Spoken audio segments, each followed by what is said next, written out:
Good morning. Welcome to our wonderful Tuesday. Let's just have a fantastic day of learning and reading and understanding the artist's way. Today we are on week 11. Before that, let's manifest. Let's talk about our dreams in our own mind while we are doing our Pixie programming. So without further ado, let's start.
Yes. I'm a winner. The left leg in the front.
Yes.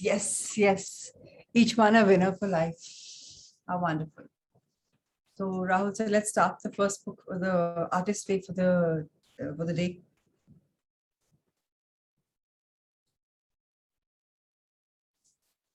And could I have, is Karishma here? Has she logged on? Not yet. Anju, will you want to read the artist way for us?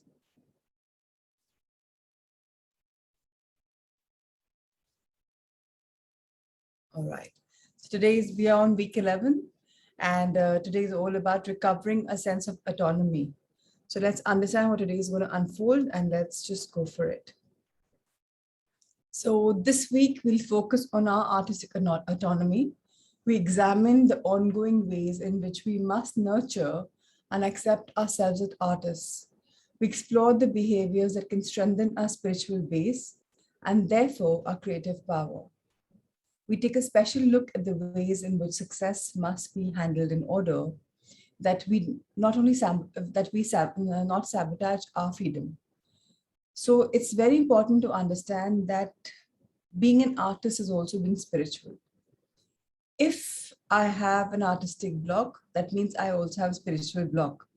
What is the spiritual block? That I'm no longer flowing in love and light.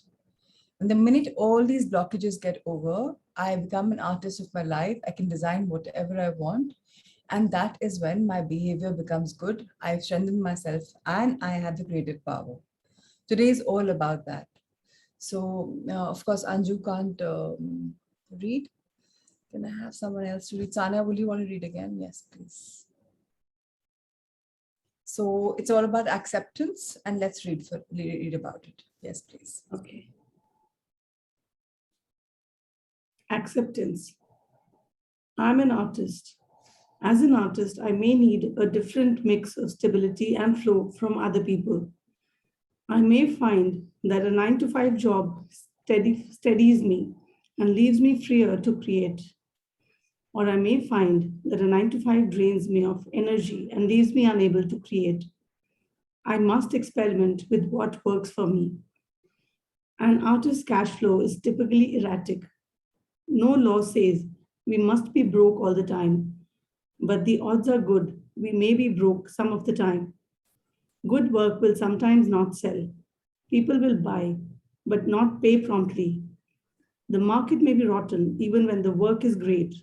I cannot control these factors. Being true to the inner artist often results in work that sells, but not always. I have to free myself from determining my value and the value of my work by my work's market value. So let's understand one thing, that when we are creating stuff, now what are we creating? What makes us happy?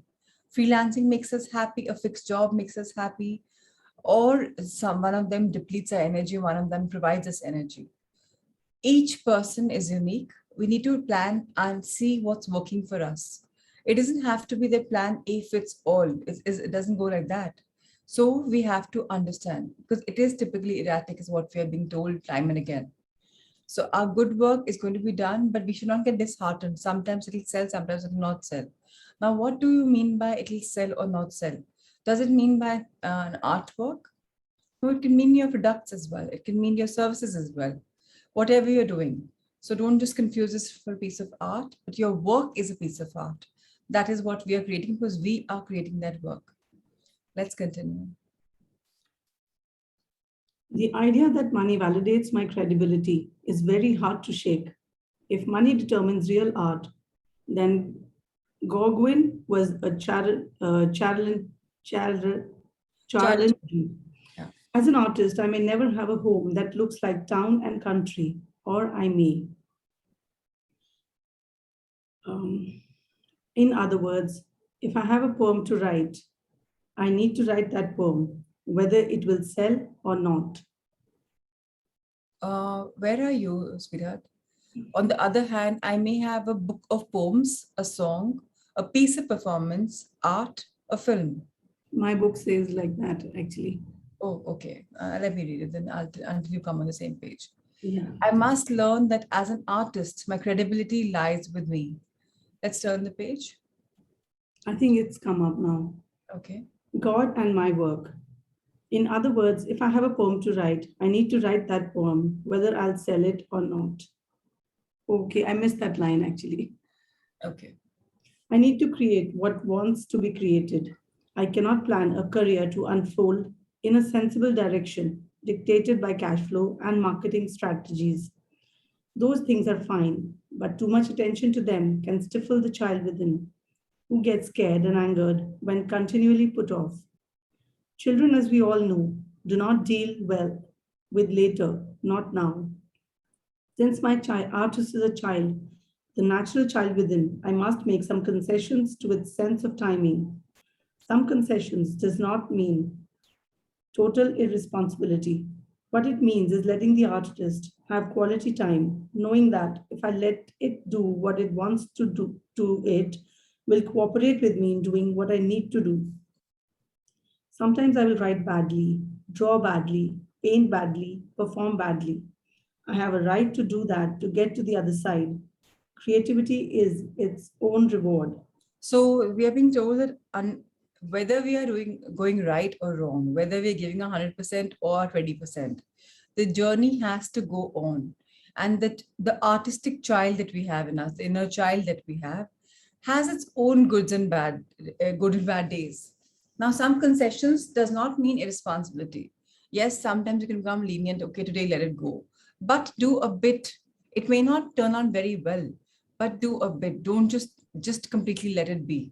So James Abbott McNeill Whistler says, art happens. No hovel is safe from it. No prince can depend on it. The the vastest intelligence cannot bring it about. So it's all about being intelligent. It's just about being continuous. It's about nurturing that inner child in you all the time. Creativity will come within you when it's coming from your heart. And it'll come from your heart once your child is in sync with you. So let's see further what's coming our way. As an artist, I must be very careful to surround myself with people who nurture my artist, not people who try to overly domesticate it for my own good. Certain friendships will kick off my artistic imagination and others will deaden it. I may be a good cook, a rotten housekeeper, and a strong artist. I'm messy, disorganized, except as pertains to writing, a demon for creative detail, and not real interested in details like polished shoes and floors. To a large degree, my life is my art, and when it gets dull, so does my work. As an artist, I may poke into what other people think of as dead ends, a punk band that I mysteriously fall for, a piece of gospel music that hooks my inner ear, a piece of red silk I just like and add to a nice outfit, thereby ruining it. As an artist, I may frizz my hair or wear weird clothes. I may spend too much money on perfume in a pretty blue bottle, even though the perfume stinks, because the bottle lets me write about Paris in the 30s. As an artist, I write whether I think it's any good or not. I shoot movies other people may hate. I sketch bad sketches to say, I was in this room. I was happy. It was May, and I was meeting somebody I wanted to meet.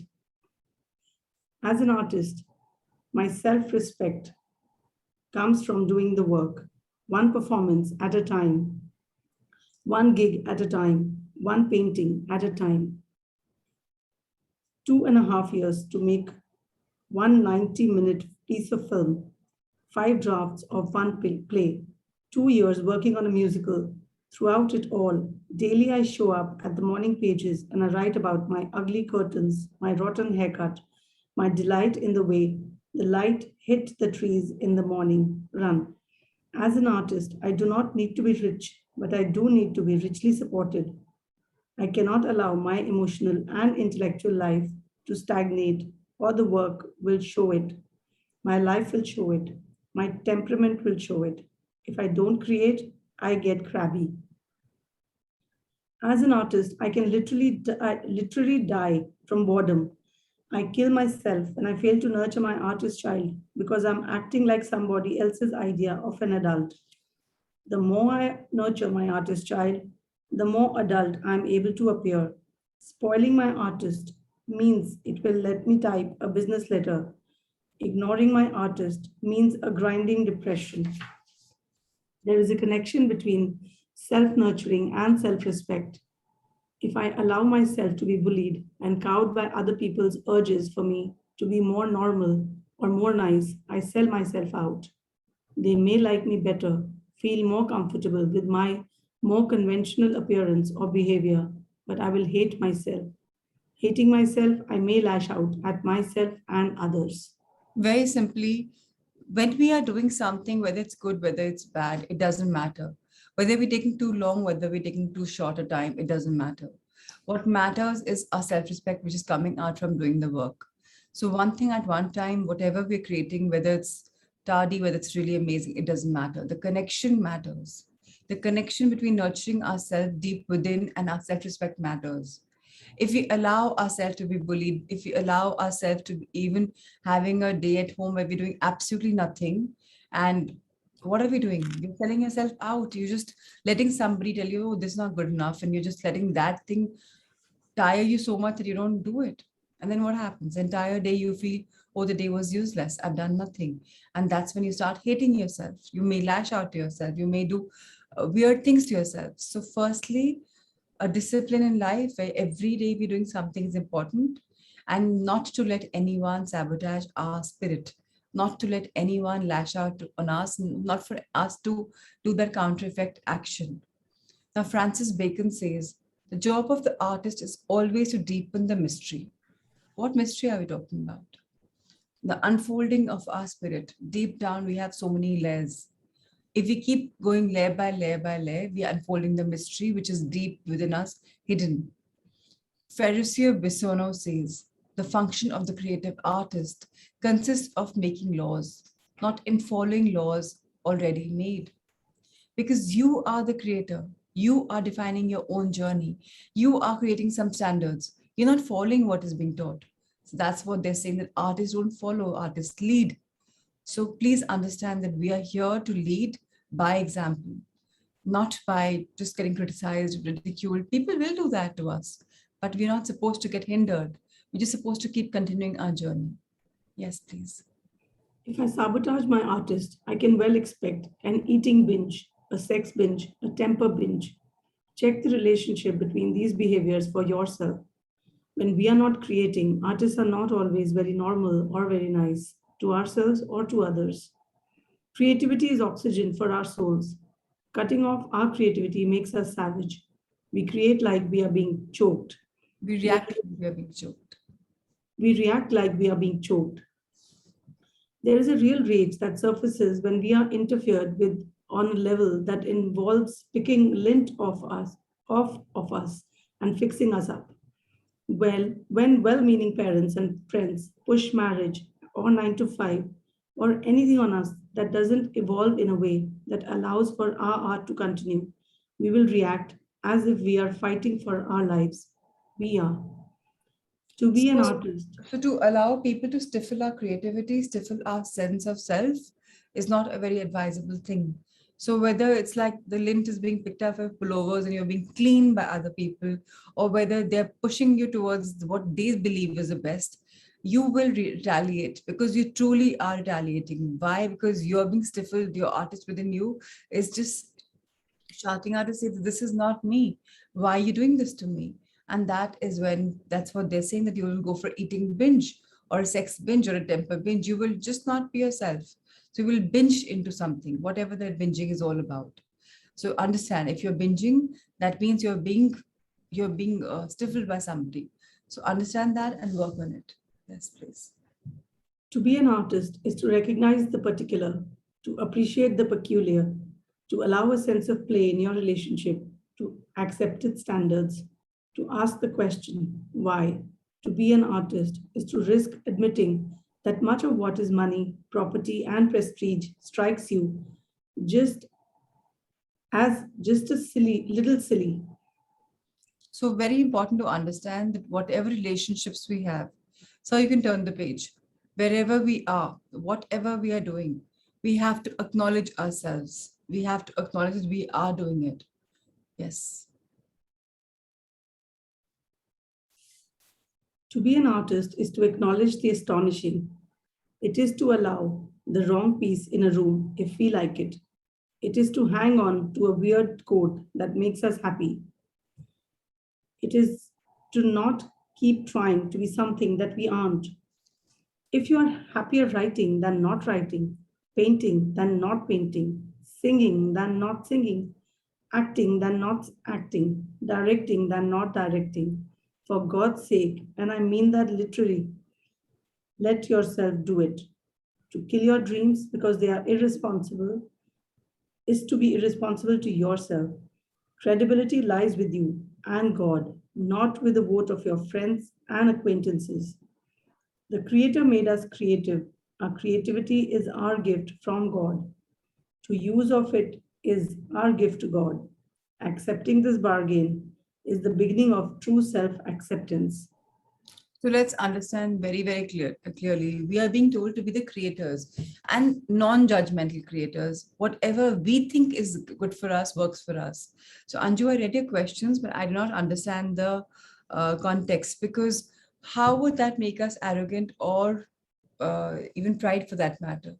If I desire to do something and I'm allowing other people to stifle me and not do that, why would that be arrogant? If I have to continue my journey on whatever I like to do, how is that being arrogant? That's being a little selfish, yes, but selfish is what it should be, because if I can't do what I love, then I will not. And then we talked about the binging. Sometimes you may not be open to criticism is what my comment was. That it's okay, it's my way or highway. Mera art to aisa hi hai. You know what I'm trying to say? That Mm. okay, it's fine to be convinced with what you're doing. It's great to have the confidence in whatever, but does this not, I mean, there's a very little line between being open to criticism and taking So that was my little question. Yeah, taking a feedback is a great idea. Why? Because it's nice to reinvent yourselves. But to be ridiculed and to allow that and go into an abyss is a different ball game. If Yeah, I'm yeah, yeah. allowing the criticism to let me completely, lose myself, and that's what we are being told, don't go into that world. Okay. Yeah. Understood.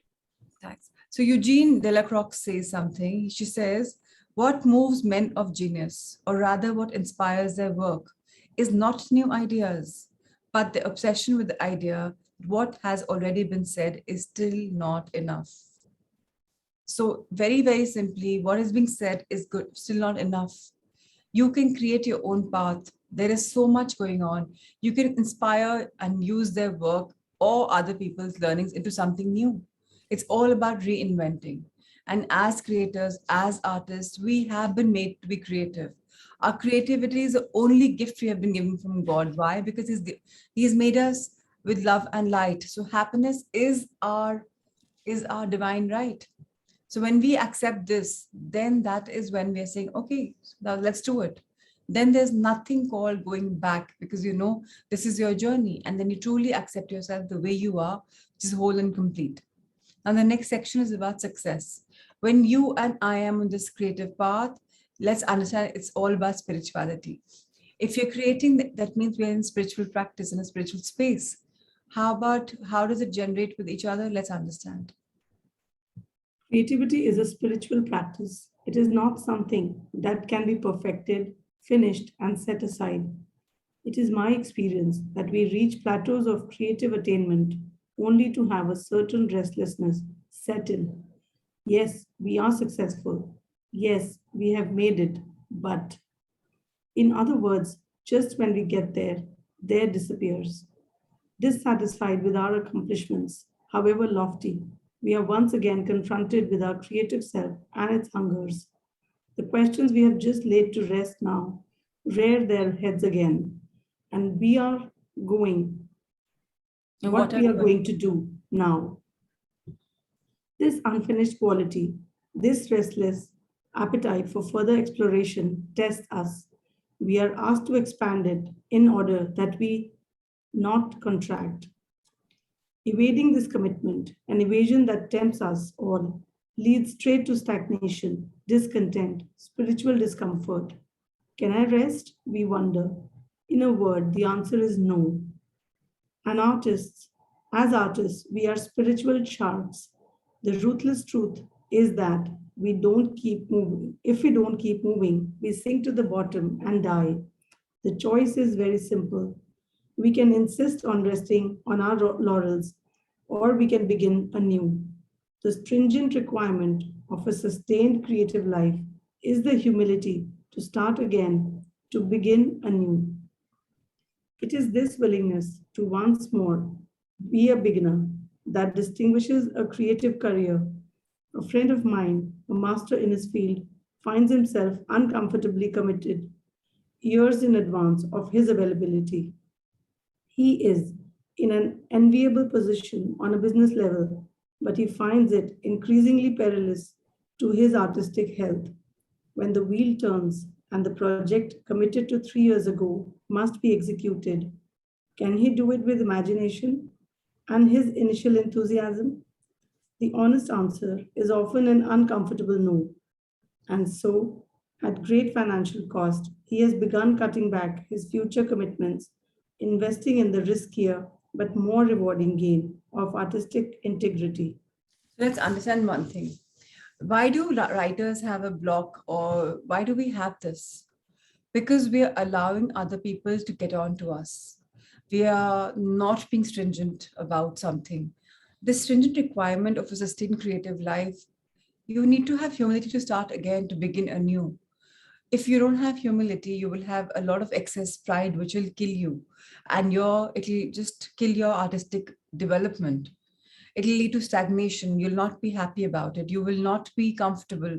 And you're like, oh God, it's not working. Can't I just take a break? But the truth is, we're being compared to sharks that you can't take a break. You have to keep swimming if you want to reach the shore, or be there in the game. So we are being told very, very gradually that we're being nudged into a world where we are the master of our field if we are all the time continuing. Whether you're uncomfortable, whether you are comfortable, you are going to keep moving on. There will be nothing called stop. So that's what we're saying, at whatever cost we're doing it, just keep moving to where you directed to. So if you stop, then there'll be a big full stop, and then you will not know how to restart yourself. So there's no point taking a break. Commas are still okay. So just move on and on and on. Yes. Not all of us always can muster such creative courage in the face of fiscal temptation, but we can try. We can at least be willing. As artists, we are travelers, too heavy encumbered by our worldly dignity, too invested in our stations and positions. We are unable to yield to our spiritual leadings. We insist on a straight and narrow, when the artist's way is a spiral path. Invested in the outer trappings of a career, we can place that investment above our inner guidance. Deciding to play by the numbers, we lose our commitment to counting ourselves and our own goals worthy. Creativity is not a business, although it may generate much business. An artist cannot replicate a prior success indefinitely. Those who attempt to work too long with formula, even their own formula, eventually leash themselves of their creative truths. Embedded as we often are in the business milieu of our art, it is tempting to guarantee what we cannot deliver, good work that duplicates the good work that has gone before. Successful movies generate a business demand for sequels. Successful books generate a demand for further similar books. Painters pass through popular periods in their work and may be urged to linger there. For potters, composers, choreographers, and the problem is the same. As artists, we are asked to repeat ourselves and expand on the market we have built. Sometimes this is possible for us, other times it's not. As a successful artist, the trick is to not mortgage the future too heavily. If the house in the Hamptons costs 2 years of creative misery cranking out a promised project just for cash, that house is an expensive luxury. So let's understand that we are being nudged again and again and again into one world. This one world is where if we keep creating, if we are into this creative business or whatever we are generating, there is always a demand for more. So now it's been compared to either movies or to books, that there are sequels and thereafters. So now if we are getting out of our art, out of our work, what's going to happen? Will there be demand? So say if I have 10 students coming to me to learn like art, and I'm an art teacher, if I'm not continuing working on myself, making my work better, there will come a point of stagnation. They will not want to come. They have nothing new to learn. That is why we've been said, you have to, good work that duplicates the good work that has gone before is great. But generating and making it newer and reinventing yourselves is even more important. We are asked to repeat ourselves, yes, but we have to expand on the market. We have to rebuild it. It is possible for us. We can do it. Not all the time it's possible. Sometimes it's not, but reinventing is very, very important. If we start mortgaging our future too heavily, we start saying, okay, ho jayega, it'll happen. Then what will happen? It'll all collapse. The building will collapse. The promised project will not take off because it's just not going to do it because you're not in it. So we're supposed to keep reinventing, being an artist, keep trying something new and keep finding your way, because otherwise we'll be trapped. Yeah, we can turn the page. So.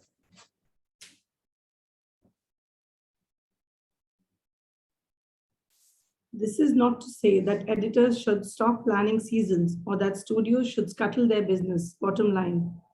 This is to say that the many creatives laboring in fiscal settings should remember to commit themselves not only to projects that smack of the sure thing, but also to those riskier projects that call to their creative souls. You don't need to overturn a successful career in order to find creative fulfillment.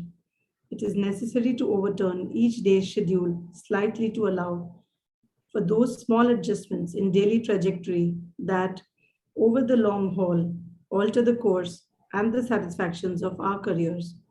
This means writing your morning pages, taking your artist date. But I run a studio, you say, or whatever other thing it is you must do. People depend on me. I say all the more reason to depend on yourself and protect your own creativity. If we ignore our inner commitment, the cost rapidly becomes apparent in the outer world. A certain lackluster tone, a rote inevitability evicts creative excitement from our lives and eventually our finances. Attempting to ensure our finances by playing it safe, we lose our cutting edge. As we promise projects diverge further and further from our inner leanings, a certain deep artistic weariness sets in. We must summon our enthusiasm at gunpoint instead of reveling in each day's creative task. Artists can and do responsibly meet the demands of their business partnerships.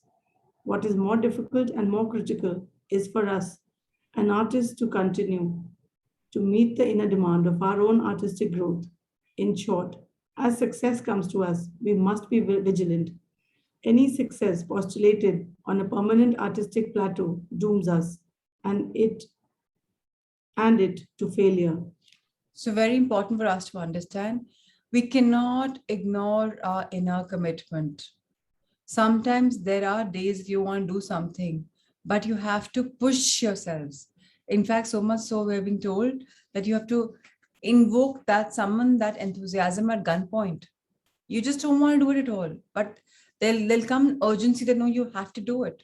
So at gunpoint, fully urgent. That means we cannot stop writing our morning pages. That means we can't stop going on artistic dates. That means we can't allow ourselves to become lax. All our creativity will depend upon only ourselves. If we truly want to get creative, we must protect ourselves, which is our highest interest of going unleashing probably in the morning pages or in the artistic dates, because that is when blockages are coming out. We can't ignore the commitment of ours. If we do that, then we will not be able to succeed in whatever we are doing. So let's just get responsible. Let's have a partnership with ourselves, with the work that we are doing, and whether it's easy or whether it's tough, let's just continue doing it because we're growing in the artistic way.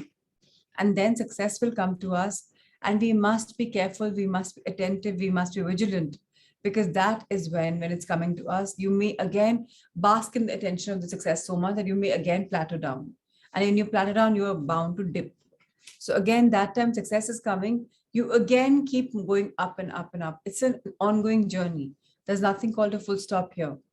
Now, the next section is about the Zen of sports. So let's understand this very interesting section. Most blocked creatives are cerebral beings. We think of all the things we want to do but can't. Early in recovery, we next think of all the things we want to do but don't. In order to effect a real recovery, one that lasts, we need to move out of the head and into a body of work. To do this, we must first of all move into the body. Again, this is a matter that requires acceptance. Creativity requires action, and part of that action must be physical. It is one of the pitfalls of Westerners adopting Eastern meditation techniques to bliss out and render ourselves high but dysfunctional. We lose our grounding and with it our capacity to act in the world. In the pursuit of higher consciousness, we render ourselves unconscious in a new way. Exercise combats this spiritually induced dysfunction.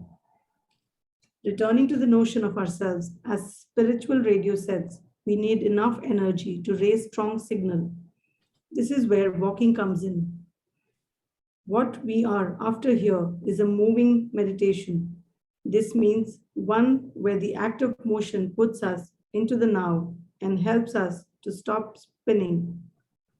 20 minutes a day is sufficient. The object is to stretch your mind more than your body. So there doesn't need to be an emphasis on fitness, although eventually fitness is a likely result. So what are we being told? If we have to be artistic and we think we can just lie down and do nothing and just binge watch TV or just do nothing, then what's going to happen? We'll again become stagnated. So very important to meditate. Now, even if it's moving meditation, like you're just walking 20 minutes a day is enough. But we have to schedule that. We have to bring that in our life because that is going to raise a strong signal. And we need that energy because it's about mind, body, and soul. So if you're creative, you're anyways doing from your soul world, you're spiritual. So that's taken care of. What about the body? Body is very important. If it has static energy, if it just does not have anything which is moving, you need to move, you need to shake, which is why they say dancing, which is why they say meditation, which is why they say spin cycling or whatever, any kind of yoga or whatever is coming your way. 20 minutes is enough, not too much, not too less. So we have to understand fitness will come as a result. It's not going to be the main key for us. The main key is movement. The main key is removing the blockages, removing the blocked creatives, and just getting into action. Yes, please. The goal is to connect to a world outside of us, to lose the obsessive self-focus of self-exploration and simply explore. One quickly notes that when the mind is focused on other, the self often comes into a far more accurate focus. It is 6:30 a.m. when the great blue heron stirs from its resting place in the short grasses and rises above the river on huge rhythmic wings. The bird sees Jenny down below. Jenny down below sees the bird. The pumping of her legs carries her in an effortless floating stride. Her spirit soars up to the heron and chirps. Hello, good morning. Is it lovely, isn't it? At this time, in this place, they are kindred spirits. Both are wild and free and happy in their motion, in the movement of the winds, the clouds, the trees. It is 4:30 p.m. when Jenny's boss looms in the doorway to her office. The new account is being picky and wants still more changes in her copy. Can she handle that? Yes, Jenny says. She can because she is still soaring on the glad energy of her morning's run. That heron, the steely blue of it flashing silver as it made that great banking turn. Jenny would not call herself an athlete. She does not run in marathons. She does not run in cheery singles groups. Although her distances have gradually increased and her thighs have gradually decreased, she does not run for fitness. Jenny runs for her soul, not her body. It is the fitness of her spirit that sets the tone of her days. Change their timbre from strained to effortless. I run for perspective, says Jenny. When the client picks at her copy, Jenny detaches this and soars above her frustration like the great blue heron. It is not that she doesn't care. It is that she has a new perspective, a bird's eye view on the place of her tribulations in the universe. Let's understand. So now Jenny is very, very categorically clear that she's not running for fitness. She's running for perspective. She gets new gush of energy when she's running. In the last page, we had Joanne Gris tell us, you're lost the instant you know what the result will be. So if you're, whatever you're doing is so predictable that you know, oh, this is a result, they're gone. Kaput, your energy is there because just you can't create something new because you just know whatever's happening, it's all defined. Now the excitement happens when something new is coming your way. What new is coming your way? Please understand. Sir, can you just turn one page back? Yes. So on the right-hand side, we say Roger Bannister says, this he's talked about in Breaking the 4-Minute Mile. In this book, he's written about this.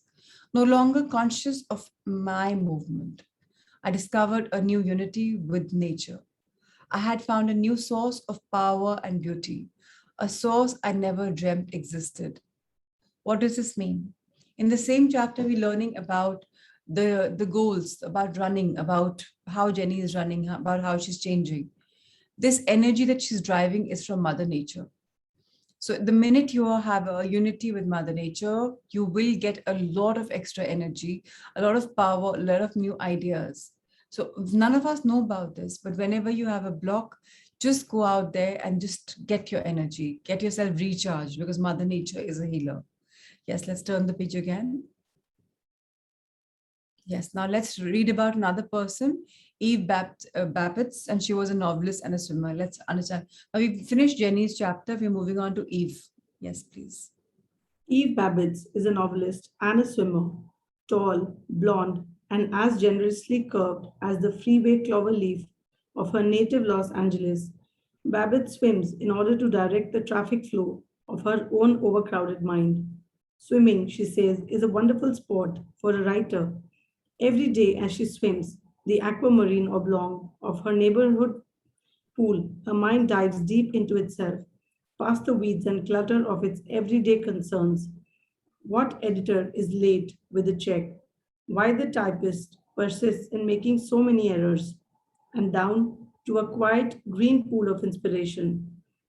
That rhythmic, repetitive action transfers the locus of the brain's energy from the logic to the artist's hemisphere. It is there that inspiration bubbles up, untrampled by the constraints of logic. So sometimes when you are in movement, any kind of movement, especially physical movement, that is where inspiration will bubble up. That is where you will realize something new which you haven't realized. Otherwise, your mind is overcrowded with so many thoughts and feelings going on. But the minute you start doing something which is very akin to you, you will realize that a lot of new breakthroughs are coming. And that inspiration is what will take your journey into the next level. Now we're talking about Martha, who's a carpenter. Martha is a carpenter and a long distance bicyclist. Carpentry challenges her daily to find innovative solutions to construction problems, to untangle the intricacies of a complicated design situation requiring a simple answer to a complicated question. How can I build in workspace without using floor space when I'm done working? Or is there some kind of cabinet that could fit in this corner and around on this wall without seeming too modern for my furniture? Pedaling from her home in the suburbs to her job in the city, Martha encounters her answers to these questions in much the same way that a red winged blackbird will suddenly take flight and cross her line of vision. Martha will be pedaling when louvered doors will flash as a design solution. Pumping her bicycle rhythmically and repetitively, Martha also pumps the well of her creativity. It is my time to let my imagination roam and work out problems, Martha says. Solutions just come. Somehow, I'm free to free associate and things begin to fall into place. The things that begin to fall into place are not merely work associated. When she bicycles, Martha has a sense not only of her own motion, but also of the motion of God through the universe. She remembers riding alone on Route 22 in upstate New York. The sky was an azure bowl. The cornfields were green and gold. The ribbon of black asphalt that Martha rode seemed to her to head straight into the heart of God. Silence, a blue sky, a black ribbon of highway, God, and the wind. When I ride, especially at dusk and at early morning, I feel God. I'm able to meditate more in motion than sitting still. Being alone, having the freedom to go wherever I want, having the wind blow, riding alone in that wind allows me to center myself. I feel God so closely that my spirit sings. Again, she's in Mother Nature. She's out in the open. She's cycling. She's letting the wind gush on her hair. That is when she's more alignment, more in tune. She says she can meditate more. She can feel God more. She can just feel more spirited. So Buddha says to keep the body in good health is a duty. Otherwise, we should not be able to keep our mind strong and clear. So just because in this journey you've come and you have got a body, you have to be responsible for that body. You can't not take it. You can't not take it for granted. You can't take it for granted. I'm sorry. If you take it for granted, then there'll be stagnation of energy. So going out for 20 minutes a day is advisable. Doing something physically is advisable because that will keep you active and agile. Yes, please. Exercise teaches us. Exercise teaches the rewards of process. It teaches the sense of satisfaction over small tasks well done. Jenny, running, extends herself and learns to tap into an unexpected inner resource.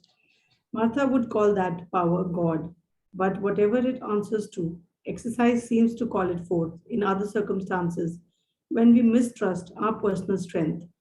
Rather than scotch a creative project, when it frustrates us, we learn to move through the difficulty. Life is a series of hurdles, says Libby, a painter whose sport is horseback riding. Used to see it as a series of obstacles or roadblocks. Now they are hurdles and challenges. How well am I taking them? In the daily schooling of her horse, teaching her to think before she jumps, to pace herself properly, Libby has learned the same skills for her own life. Part of this learned creative patience has to do with connecting to a sense of universal creativity. Riding, my rational mind switches off. She says, I'm reduced to feeling, to being a participant. When you ride through a field of grass, the little flecks of fluff from the wheat ears float around you. The feeling makes your heart sing. When a rooster tail of snow sparkles in the sun in your wake, that makes your heart sing. These moments of intense feeling have taught me to be aware of other moments in my life as they occur. When I feel that singing feeling with a man and know that I have also felt it in a field of grass and a field of snow, then I know that is my real own capacity to feel that I am celebrating. So again, everything is about doing some form of movement, whether it's riding a bicycle, whether it's swimming, whether it's walking, whether it's doing whatever. The rational mind will switch off when you are doing something so creative. And that is when you'll be more closer to Mother Nature and to spirituality, and you'll be able to enjoy all of a sudden. Why do you think when we go out in the rain, it just is beautiful? Because the smell is making us feel so nice. We want, our heart is singing. Then some people say we want to eat this. Why do we want to eat it? Because you're just so intensely aware of your happiness. And that's only happening when you're connected. Sarah says, here in this body are the sacred rivers. Here are the sun and the moon as well as all the pilgrimage places. I have not encountered another temple as blissful as my own body. People say body is the only temple you're living in. So treat it very well, worship it, because this is where you really need to. If your body starts failing, will you be able to do anything in your life, no matter how creative you are? So very important to celebrate life, very important to be in the sun, very important to understand, we are here for a reason. And that why is Mother Nature even more important? In the day you have sunlight, so light is your internal essence. In the night you have starlight and moonlight. You're being lit up. So that is the reason why your heart is singing a song and dancing a beat, because you're in the nature and you're being lit deeply inside. So please understand, you're healing at a very deep, deep level, only with your connection with Mother Nature. Yes, let's continue. It is not only the sense of a communion with nature that creates a singing in the heart. An endorphin-induced natural high is one of the byproducts of exercise itself. A runner may feel the same celebratory sense of well-being pounding a dirty city street that Libby finds as she posts rhythmically along a country trail. God is in heavens. All's right with the world is how Robert Browning characterized this feeling in his long narrative poem, Pippa Passes. It is no coincidence that Pippa experienced this feeling as she was walking. Not everyone can afford to ride a horse or even a 10-speed bicycle. Many of us must rely on our feet for transportation and for recreation. Like Jenny, we can take up running, or we might make walking our sport. As an artist, walking offers the added benefit of sensory saturation. Things do not whiz by. We really see them. In a sense, insight flows from sight. We fill the well and later tap it more easily. Jerry is a confirmed city dweller. His country walks are limited to pursuing window boxes and pocket gardens. Jerry has learned that in cities, people are the scenery. He has also learned to look up, not down, and to admire the frippery and friezes that often grace buildings that look quite well pedestrians at street level. As he roves the city canyons, Jerry has found a whole panoply of scenic attractions. There is an orange marmalade cat that sits in the window above the window box with both pink and red geraniums. There is a copper church roof gone murky green that glistens silver in rainstorms. An ornately inlaid marble foyer can be glimpsed through the doors of one midtown office building. On another block, someone has sunk a lacy horseshoe in civic concrete. A miniature Statue of Liberty soars unexpectedly atop a dignified brick facade.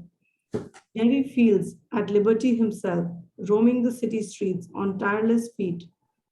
This courtyard, the cobbled walkway, Jerry gathers urban visual delights the same way his primordial ancestors gathered this nut, that berry. They gathered food. He gathers food for thought. Exercise, much malignant as maligned as mindless activity among certain intellectuals, turns out to be thought-provoking instead. So again, with whatever he's observing, he said whether it's any kind of any architecture, structure, the only thing which is helping him is exercise, which is much maligned as mindless activity among certain intellectuals, turns out to be thought-provoking instead. So whenever you're out exercising, whether you're looking at construction, whether you're looking at Mother Nature, your mind is that time moving on, and that is the most important. So there should be no stagnation of mind, which is why we've been coaxed into the world of exercising. And let's read the last concluding paragraph for this section. As we said before, we learn by going where we have to go. Exercise is often the going that moves us from stagnation to inspiration, from problem to solution, from self-pity to self-respect. We do learn by going. We learn we are stronger than we thought. We learn to look at things with a new perspective. We learn to solve our problems by tapping our own inner resource and listening for inspiration, not only from others, but also from ourselves. Seemingly without effort, our answers come while we swim or stride or ride or run. By definition, this is one of the fruits of exercise. Exercise, the act of bringing into play or realizing an action. Webster's 9th. So very important for us to understand that we are here for a purpose. The reason why our spirituality is growing is because of this beautiful body that we've been given. If this body is not there, there will be no connect, there will be powerless. That's why Theodore Roth says, God bless the roots, body and soul are one. If the soul has a journey, it's acquired the body. And to keep this body fit is our responsibility. Whenever you have, has anyone realized when you're just, I've had this many times, you just had a couple of days where you're just doing nothing. How do you feel? You're so tired, your body's so tired because you're doing nothing. But when you're doing something, you're kind of active, you're like, you're in there. So we have to build our energy levels. We have to build our creativity. We have to go out there, take this leap of faith and tell ourselves, okay, whenever I'm more low, I must go in Mother Nature. Whether you're just sitting there, not doing much, moving a bit, you will still get a lot of energy from there. And your creative blocks are going to be unleashed. You'll just, your creative energy will be unleashed. You'll be able to get over your blocks. So now we are in the last section of this particular chapter of this week, which is all about building your artist's altar.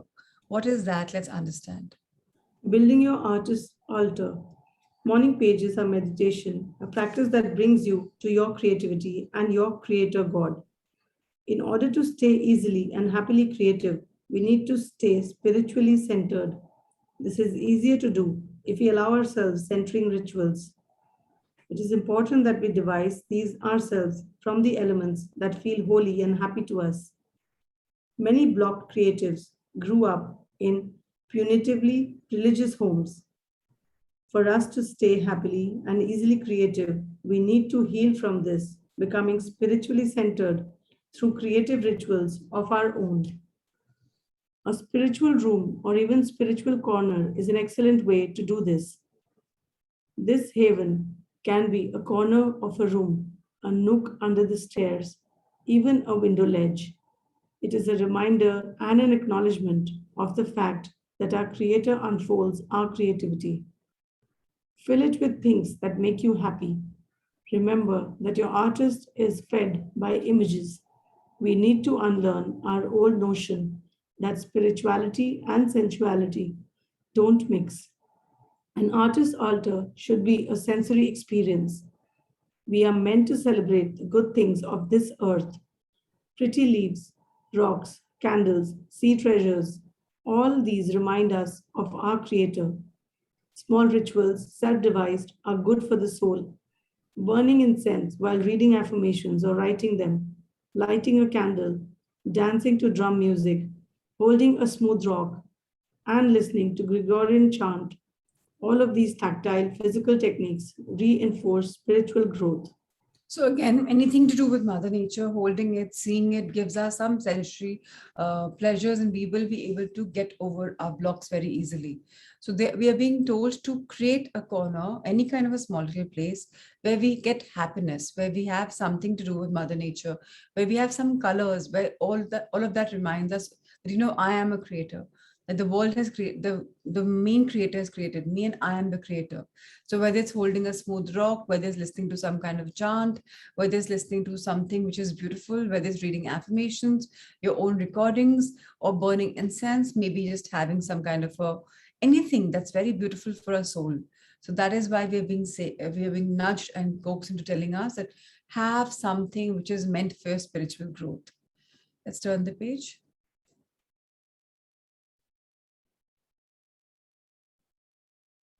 Remember, the artist child speaks the language of the soul. Music, dance, scent, shells. Your artist's altar to the Creator should be fun to look at, even silly. Remember how much little kids like gaudy stuff? Your artist is a little kid, so your art is a little kid, so nurture it very well.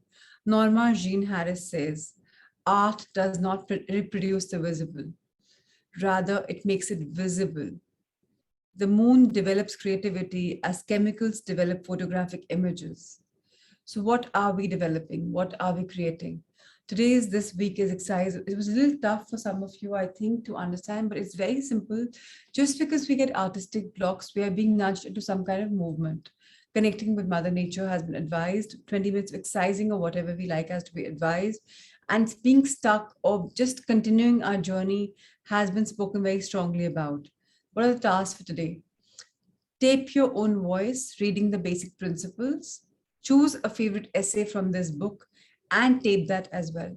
Use this tape for meditation. So whatever works for you. We've had this book, so basic principles we read initially, which are also affirmations.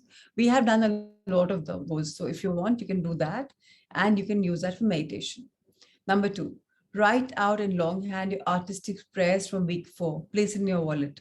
So this artistic prayer, which we have been reading, now it's time to put that in our wallet so that we can see it time and again. Number 3, buy yourself a special creativity notebook, number pages 1 through 7. Give 1 page each to the following categories: health, possessions, leisure, relationships, creativity, career, and spirituality. With no thought as to practicality, list 10 wishes in each area. All right, it's a lot. Let yourself dream a little here. The way we manifest and make a desire list, right? This is the way we're being told now to divide ourselves into 7 different pages and write 10 desires each. Now, if you can't do 10, do 4, 5, but at least make an effort.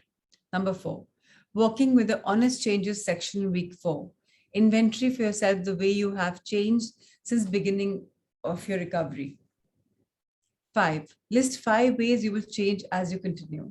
So we have had a change. Those of us who've done it, we have had a change.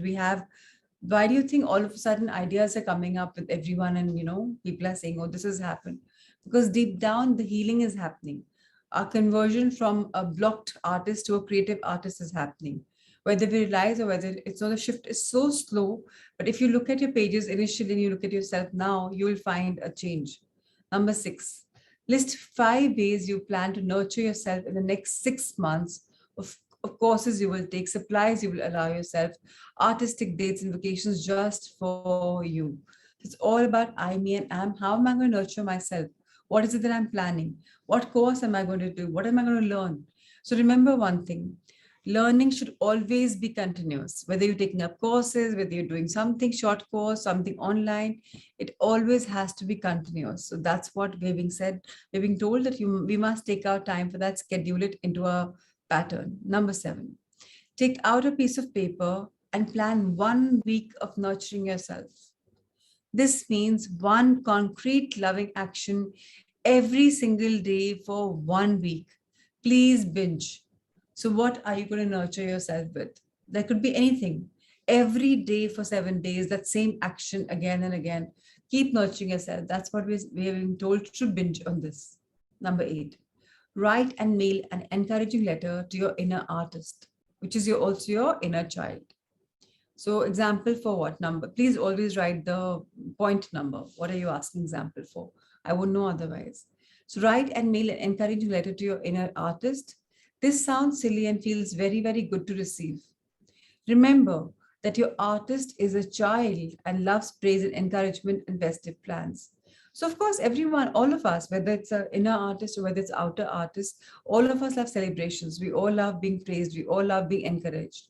So what are we planning to do? So we must write a mail to ourselves very, very clearly. So I'm going to first answer Alifia's question. She wants example for number 6. So 5 ways you plan to nurture yourself in the next 6 months. Courses you will take. For example, I want to become a scuba diver. And I want to, I live in a place where I do have access for that. So that's a course I will take, but scuba diving is also very, very spiritual. Supplies you will allow yourself. Okay, I allow myself to buy this now. In the next 6 months, I will allow myself to do this. I will go on artistic dates. I will go on a vacation all by myself. So it's very easy, number 6. I don't know what more to explain, Alifia. It says 5 ways to nurture yourself. How will you nurture yourself is completely dependent upon you. What is it that you like? What is it that you love? And find those and find how you can do it. Okay, so now you're confused. Okay, number 7. So that's a common question now for Alifia once again and for Sunita. So take out a piece of paper and plan 1 week of nurturing yourself. How do we nurture ourselves? Can anyone tell me? How do we nurture ourselves? What do we do for example, you're doing a birthday countdown for a child or for some elder. You're going to be pampering him or her, right? Something every day. Now, things that you have loved, which you have not ignored about yourself, you will start doing that for yourself, only about you. It could be anything. Yes, it could be exercising, it could be eating, it could be painting, it could be dancing, it could be taking a shower, maybe a tub shower, or like whatever. Maybe just going for a walk, which you have avoided, maybe just dancing, whatever. So you're supposed to plan that and then do it every single day. So spa, I don't think Shivani will go every day, right? It's supposed to be done 7 days continuously. So if you can go for spa every single day, okay, more power to you. Something that you love doing every single day. Yes, soulful indulgence, 100%. And this is only for you. So please binge. Something that you love, do that, because then you will find it amazing and it will be a big therapy for you. Now we've talked about the number 8 already. Number 9, once more, re-examine your God's concept. Does your belief system limit or support your creative expansion? Are you open-minded about altering your concept of God? So what is God? A lot of it's not Bhagwanji, right? It's just a supreme power which has given us love and light. What is our concept about it? We have to re-examine the concept. We have to re-examine our belief system. We have to re-examine our creative expansion. And that's when we're saying we're open and receptive to whatever's coming our way. Number 10, list 10 examples of personal synchronicity that support the possibility of a nurturing creative force. You will realize now, by now, I think you would have got conditioned, things are happening in synchronicity. कुछ हो रहा है, आप कहीं जा रहे हैं, उसके साथ-साथ में things are happening, they're opening doors for you. So now 10 examples we have been told to see what is happening, which is supporting our own possibility of nurturing creative force. For example, I want to start a business. Now that's creative business. All of a sudden, somebody's coming in, something is coming in, some circumstances coming in. These are all synchronicities telling us, guiding me in on my pathway of creativity. So please start seeing that. Check-in is very important. How many days this week did you do your morning pages? How was the experience for you? Have you recommended morning pages to anyone else? Why? Did you do your artist date this week? Have you considered scheduling an entire artist day? What did you do? How did it feel? So we just had an artist date, right? 2 hours blocked. Now they're asking us, are we looking at scheduling a full day for an artistic date? Number 3, did you experience any synchronicity this week? If yes, what was it? Number 4, were there any other issues this week that you consider insignificant for your recovery? Describe them. So what is happening? Kuch aisa hua aapke saath which is helping you recover? Now it's time to analyze ourselves, analyze our journey and take it forward. So thank you, Rahul sir, for showcasing. Anybody has any questions about this chapter? It's just that all of us go through blocks.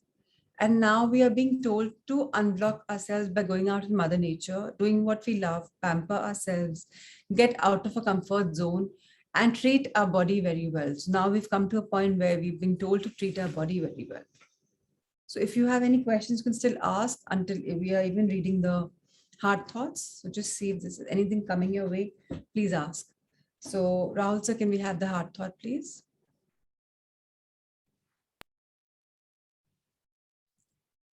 So trust, very, very important to trust our instincts. I am connected with the highest power. If you don't trust other people, it's because you are not there for yourself. You don't support yourself. Such an important thing to say, and that's such a deep thing to understand, that if we're not trusting other people, that means we're not trusting ourselves either. Why? Because the mirror, it's like a mirror. Whatever you're seeing the reflection, it's of yourself. So if you mistrust people, that means you mistrust yourself also. You don't back yourself up. When you really begin to be there for you, then you will trust yourself. And when you trust yourself, you will trust other people. So have you seen people, some people say, oh, I trust everyone. And some people are always doubtful. Are, aisa ho jayega, aisa ho jayega. Kyun? Because they don't trust themselves at all. Where some people don't want to give the cars in valet parking per se. Some people don't want to give money to some staff to give it somewhere. They mistrust. That's because they don't trust themselves. Now that's something to look into ourselves. And why is it that I don't trust myself? Let's read this, please. Anybody wants to read? This Seema. Yes, please. Good morning, everyone. Good morning. Yeah, I'm connected with the higher power. Now is the time for you to learn about your own power and what you are capable of doing. What can you let go of? What can you nourish within you? What can you newly create? The wisdom and intelligence of the universe is yours to use. Life is here to support you. If you get scared, think of your breath and be aware of each breath as it goes in and out of your body. Your breath is the most precious substance in your life, and it is so freely given to you. You have enough to last for as long as you shall live. If this most precious substance is so freely given, so that you can accept it without even thinking, can you not trust life to supply you with the other things you need? So very important to, thank you, Seema. Thank you so much. Thank you, Sanya. Thank you, Seema. Amazing. Thank you so much. So now we are being asked to look into our own power to find it, unleash it. What are we capable of doing? Why have we let something go? Or why haven't we let something go? What is it that can nourish me? This is pretty much in sync with the artist way. If you see, whatever you've read there is what is coming here. What can you newly create? The wisdom and intelligence of the universe is yours to use. Life is here to support you. So if you are scared, think of your breath and be aware of each breath as it goes in and goes out of your body, which means that life has a back, right? The subconscious mind is looking after our breathing. Even when you are sleeping, the conscious mind is sleeping, the breathing is going on, your heart is beating. So that means life has our back. Your breath is the most precious substance in your life, and it is given freely to you. So please understand, let's live our life with absolute sincerity. It's precious. Let's give ourselves the best. Let's accept and let's move on, and let's also nurture ourselves, because we most definitely can trust ourselves and our life. Is there anything that you all want to meditate about? Rahul, so thank you for showcasing this book. Any particular theme for meditation, or can it be generic? All right. Let's close our eyes. Trust. Okay. Thank you so much, Rachel.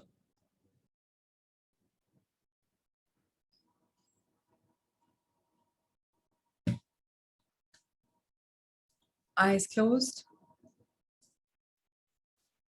Feet firmly placed on the ground below. A soft smile on our face. A content feeling in our heart. And let's inhale love. Love for life.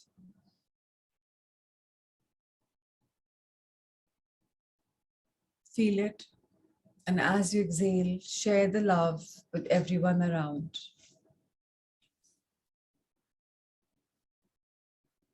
Inhale light.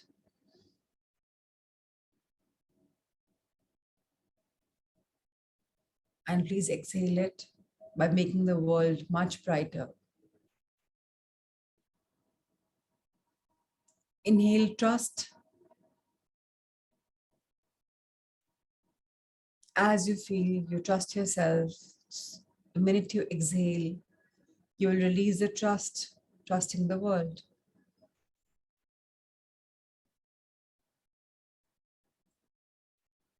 Life is a giver. Life is beautiful. Life is all about trust. Let's trust ourselves to create our life the way we desire, by manifesting, by knowing it's going to come true, because we trust the process of life. We surrender with equanimity, knowing whatever we manifest, that or something highest best will unfold for each one of us. We trust ourselves to reach our best capacity, because we know we may falter, we may wither, but we will again resurrect ourselves and energize ourselves by rekindling our artistic ability.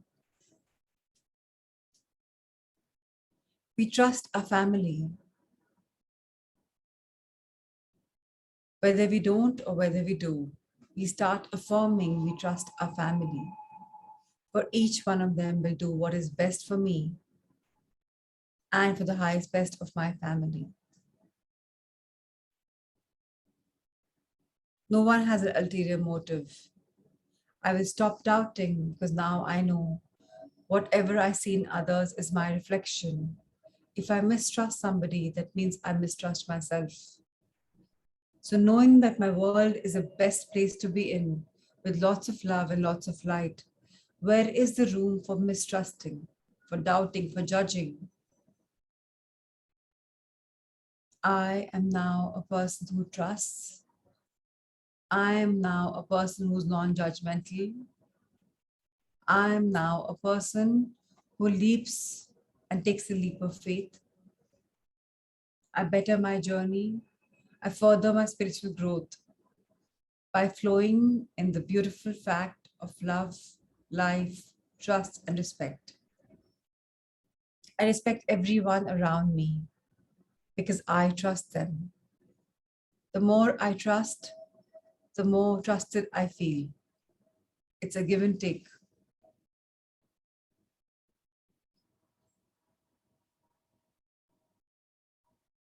I trust Mother Nature to heal me. I trust the universe for guiding me and giving me what I desire. I trust myself to do whatever is there required by me, for me. I trust that all my dreams will come true because I work towards them.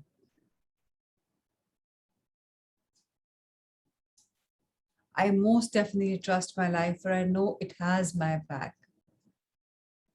All I have to do is ask, believe, and receive. and it's all granted. If I want trust in life, I ask for it, knowing it's getting intertwined with me and my being. Each one of us is raising our conscious levels, our consciousness. We are more aware of the power of now.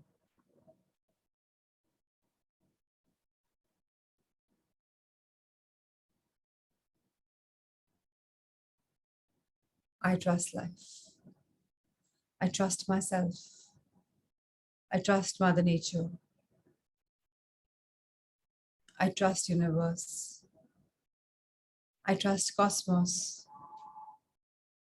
I trust the divinities.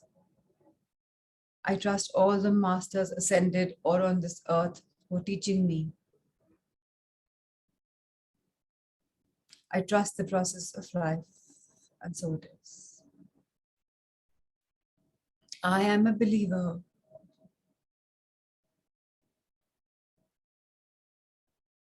Whatever I need comes to me so easily.